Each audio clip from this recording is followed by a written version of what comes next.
ideals of the UN Charter, peace, freedom, tolerance, prosperity, these now touch more people in more nations than ever before.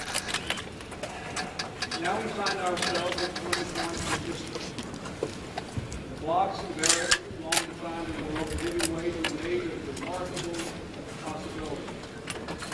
A time when more of our children in more nations will be able to live out their dreams than ever before.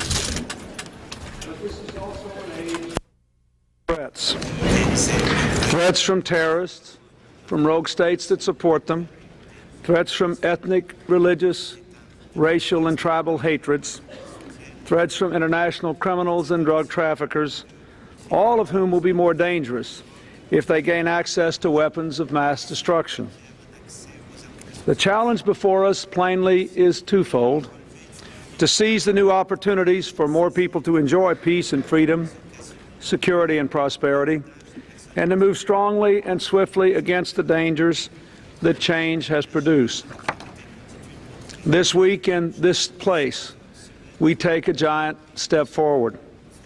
By overwhelming global consensus, we will make a solemn commitment to end all nuclear tests for all time. Before entering this hall, I had the great honor to be the first leader to sign the Comprehensive Test Ban Treaty. I did so with some pride with this pen, for this pen is the very one that President Kennedy used to help bring the limited test ban treaty to life 33 years ago. This comprehensive test ban treaty will help to prevent the nuclear powers from developing more advanced and more dangerous weapons. It will limit the ability of other states to acquire such devices themselves.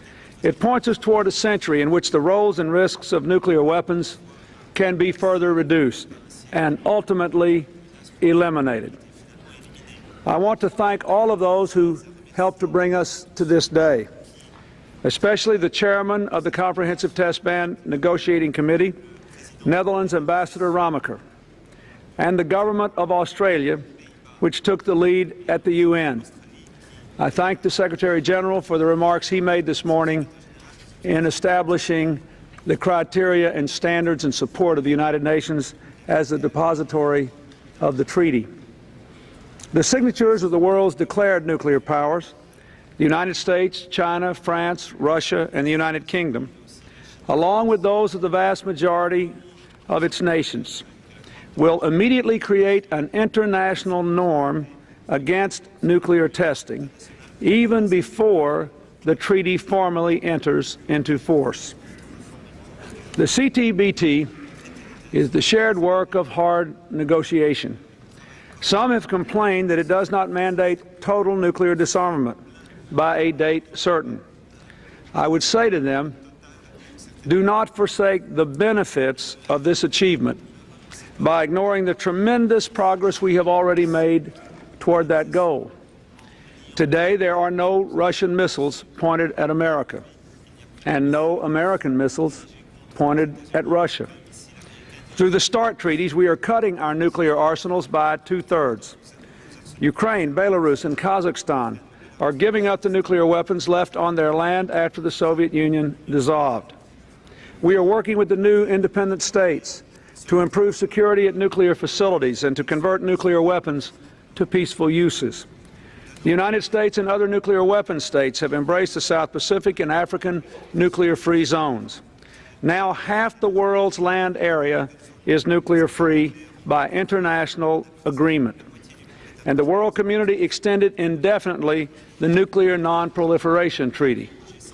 Yet some of the very changes that have made this progress possible have also created new risks. The breakup of the Soviet Union left nuclear materials dispersed throughout the new independent states.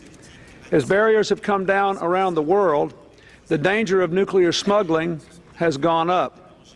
So even as we reduce the global stockpiles of weapons of mass destruction, we must also reduce the danger that lethal materials could wind up in the wrong hands, while developing effective defenses for our people if that should happen.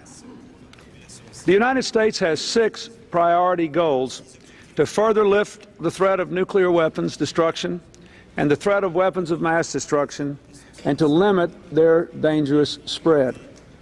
First, we must protect our people from chemical attack and make it harder for rogue states and terrorists to brandish poison gas by bringing the Chemical Weapons Convention into force as soon as possible. I thank the nations here that have ratified the Chemical Weapons Convention. I deeply regret that the United States Senate has not yet voted on the convention, but I want to assure you and people throughout the world that I will not let this treaty die, and we will join the ranks of nations determined to prevent the spread of chemical weapons. Second, we must reduce the risk that an outlaw state or organization could build a nuclear device by negotiating a treaty to freeze the production of fissile materials for use in nuclear weapons.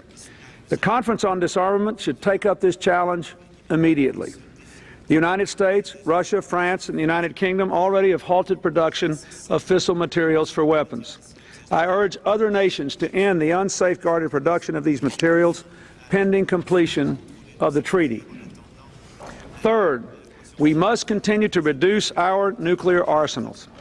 When Russia ratifies START II, President Yeltsin and I are all ready to discuss the possibilities of further cuts, as well as limiting and monitoring nuclear warheads and materials. This will help make deep reductions irreversible. Fourth, we must reinforce our efforts against the spread of nuclear weapons by strengthening the Nuclear Nonproliferation Treaty. We should give the International Atomic Energy Agency a stronger role and sharper tools for conducting worldwide inspections. Our law enforcement and customs officials should cooperate more in the fight against nuclear smuggling. And I urge all nations that have not signed the NPT to do so without delay. Fifth, we must better protect our people from those who would use disease as a weapon of war by giving the Biological Weapons Convention the means to strengthen compliance, including on-site investigations when we believe such weapons may have been used or when suspicious outbreaks of disease occur. We should aim to complete this task by 1998. Finally, we must end the carnage caused by anti-personnel landmines, the hidden killers that murder and maim more than 25,000 people a year. In May, I announced a series of actions the United States would take toward this goal. Today, I renew my appeal for the swift negotiation of a worldwide ban on the use, stockpiling, production, and transfer of anti-personnel landmines. Our children deserve to walk the earth in safety. 33 years ago, at the height of the Cold War, President Kennedy spoke at American University in Washington. Peace was the topic of his address, but not an abstract ideal of peace.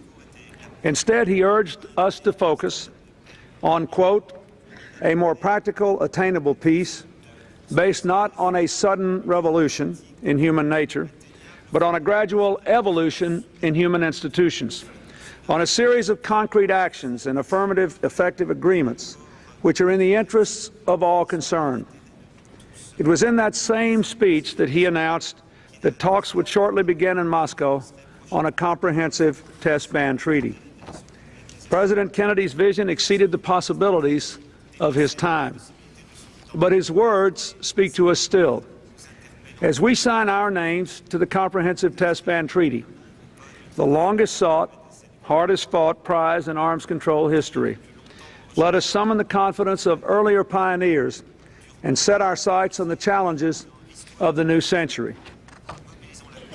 Over the past 3 years, we have moved in the right direction in meeting those challenges.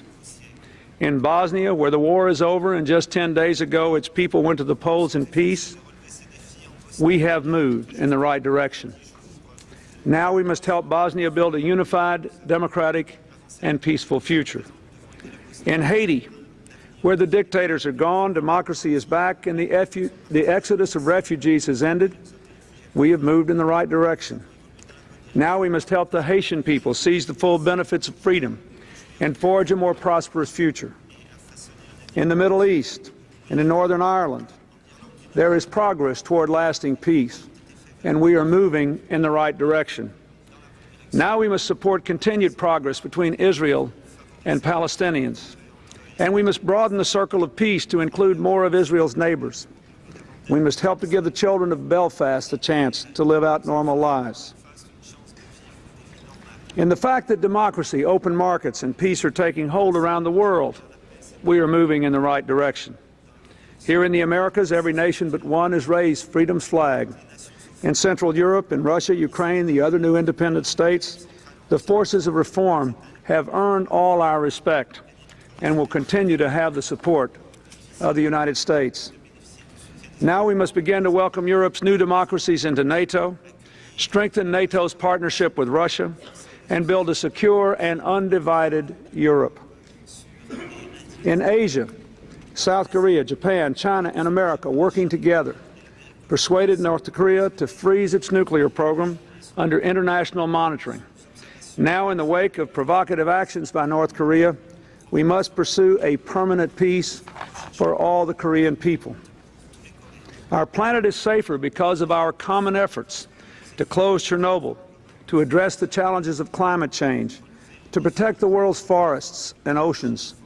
Now we must uphold our duty as custodians of our environment so that our children will inherit an even healthier planet.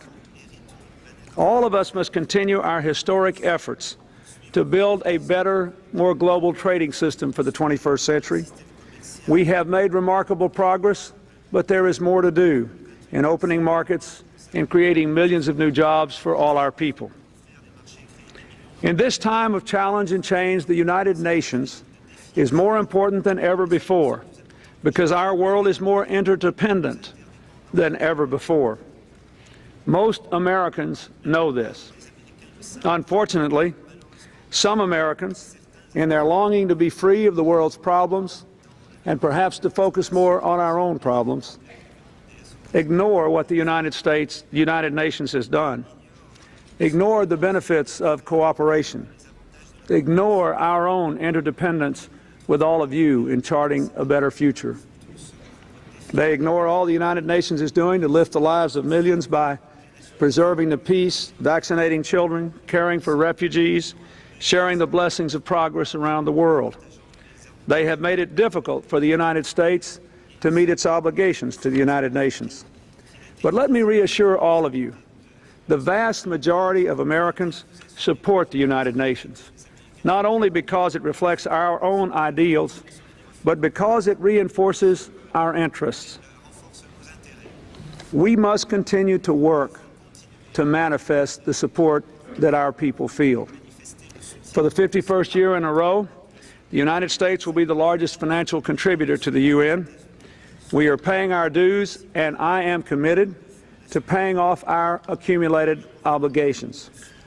However, we also support the process of reform, which has done great work in reforming and streamlining the bureaucracy and reining in the budget, and it should continue. We also believe that all of us, the nations of the world working together, must do more to fight terrorism. Last year, I asked the nations assembled here to commit to a goal of zero tolerance for aggression, terrorism, and lawless behavior. Frankly, we have not done that yet. Real zero tolerance means giving no aid and no quarter to terrorists who slaughter the innocent and drug traffickers who poison our children, and to do everything we can to prevent weapons of mass destruction from falling into the wrong hands. Real zero tolerance requires us to isolate states that refuse to play by the rules we have all accepted for civilized behavior. As long as Iraq threatens its neighbors and people, as long as Iran supports and protects terrorists, as long as Libya refuses to give up the people who blew up Pan Am 103, they should not become full members of the family of nations. The United States is pursuing a three-part strategy against terrorists: abroad, by working more closely than ever with like-minded nations; at home, by giving our law enforcement the toughest counterterrorism tools available; and by doing all we can to make our airports and the airplanes that link us all together even safer. I have requested more than $1 billion from our Congress to meet these commitments, and we are implementing the Vice President's Aviation Security Plan to make those traveling to, from, and within the United States more secure. There are other steps we must take together. Last year, I urged that together we crack down on money laundering and front companies, shut down gray markets for guns, explosives, and false documents, open more law enforcement centers around the world, strengthen safeguards on lethal materials. In each of these areas, we have made progress through the UN, at the Summit of Peacemakers in Sharm el-Sheikh, at the Paris Terrorism Conference, and individually. Now we should adopt the Declaration on Crime and Public Security I proposed last year. It includes a no sanctuary pledge so that we can say with one voice to the terrorists, criminals, and drug traffickers, you have no place to run, no place to hide. I call on every member to ratify 11 international conventions that would help prevent and punish terrorism and to criminalize the use of explosives in terrorist attacks. To every nation whose children fall prey to drugs, and every nation that makes those drugs, we must do more to reduce demand and to take illegal drugs off the markets and off the streets. The United States will do its part. Next week, I will target more than $100 million worth of defense equipment, services, and training to Mexico, Colombia, and other South American and Caribbean countries. These resources will help our friends stop the flow of drugs at the source. Now I ask every nation that exports the chemicals needed to make illicit drugs to create an informal group whose members will work to deny these chemicals to drug producers. We must not let more drugs darken the dawn of the next century. Our duty to fight all these forces of destruction is directly linked to our efforts to reduce the threat of weapons of mass destruction. We all know we are not immune from this. We saw it when our friends in Japan were subject to the murderous power of a small vial of sarin gas unleashed in a Tokyo subway. We know a small lump of plutonium is enough to build a nuclear bomb. We know that more dangerous people have access to materials of mass destruction because of the rapid movement and open borders of this age. The quest to eliminate these problems from the world's arsenals and to stop them from spreading has taken on a new and powerful urgency for all of us. So let us strengthen our determination to fight the rogue states, the terrorists, the criminals who menace our safety, our way of life, and the potential of our children in the 21st century. Let us recommit ourselves to prevent them from acquiring weapons of mass destruction. Let us work harder than ever to lift the nuclear backdrop that has darkened the world stage for too long now. Let us make these solemn tasks our common obligation, our common commitment. If we do, then together we will enter the 21st century, marching toward a better, safer world, the very better, safer world the United Nations has sought to build for 51 years. Thank you very much.